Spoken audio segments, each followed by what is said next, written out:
2025 সালে এসএসসি পরীক্ষার্থী বন্ধুরা, আমার ভিডিওতে তোমাদের সকলকে স্বাগতম। তো 2025 সালে যারা এসএসসি পরীক্ষা দিবে তাদের জন্য একটি দুঃসংবাদ রয়েছে।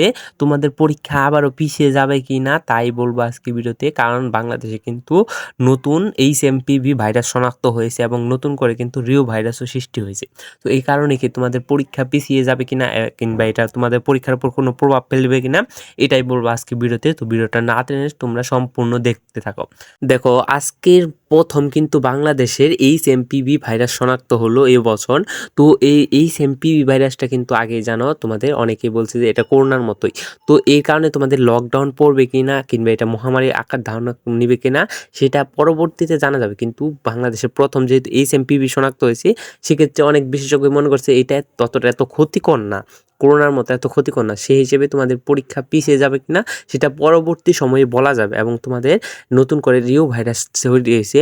তো এই রিও ভাইরাসের কারণে কিন্তু অনেক 5 জন বাংলাদেশে শনাক্ত হয়েছে।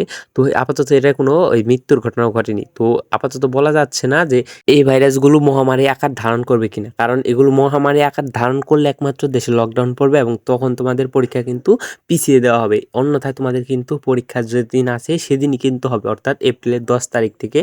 তো সেদিন থেকে কিন্তু তোমাদের পরীক্ষাটা হবে এবং তোমাদের পরীক্ষা কোনো পিছানোর সম্ভাবনা নাই।